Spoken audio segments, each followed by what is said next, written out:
او بیا خالد ابن ولید رضی الله عنه هغه مبارک فرمایي چې ما یاسر چې دی عمار ابن یاسر سره څه سخت تلخ کلامی رااله. خالد ابن ولید رضی الله عنه دا سپه سالار وو، دا د عمر فاروق رضی الله تعالی عنہ په وخت کې چیف آف آرمی او په هغه زمانه کې او د فوج د خاندان نو ډیر یو دلیر او یو تکړه صحابي وو خالد ابن ولید. د مبارک به فرمایل چې علی شیر خدا ته خدای پاک جل جلاله او رسول الله مبارک شیر ویلای دی، شیر خدا. دا ډیره لوی خبره ده، ډیره لوی.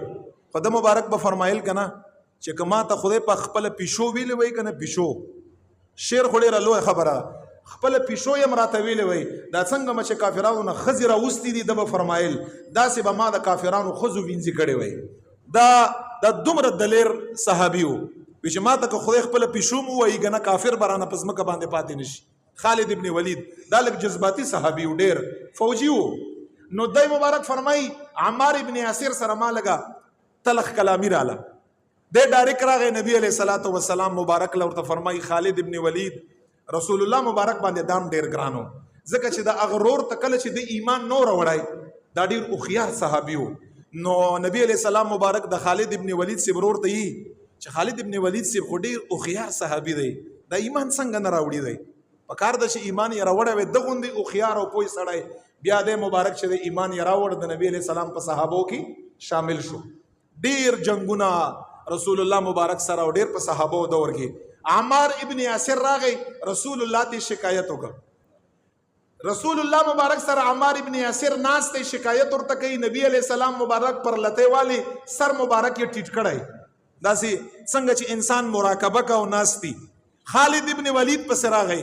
په دې دوران کې یو څو تیزی خبره ورته وکړه چې رسول الله مبارک لول رااله او دا غزما وستا په منځ کې خبره واو.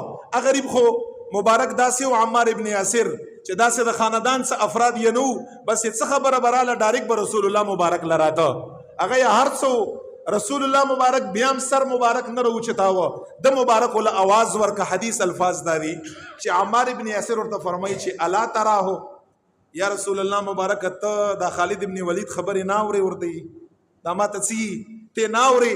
نبی علیہ السلام مبارک باندې ټول ګرانو بس فرفع النبي صلی الله علیه وسلم رأسه. بس په دې خبره باندې رسول الله مبارک سر اوچت کا. خالد ابن ولید ته متوجه شو، الفاظ یې ورته فرمایل تاسو هم واورئ سورته من عاد عمار عاده الله ومن ابغض عمارا ابغضه الله. خالد ابن ولید سے مبارک استغفل خوخره اوس ما یو ټکی واوره چې عمار سره چا دشمنی وکړه رب سره دشمنی وکړه، او چې عمار سره چا بغض وکړه رب ور سره بغض وکړه. نور استا خو خورته ایم صحابي وو.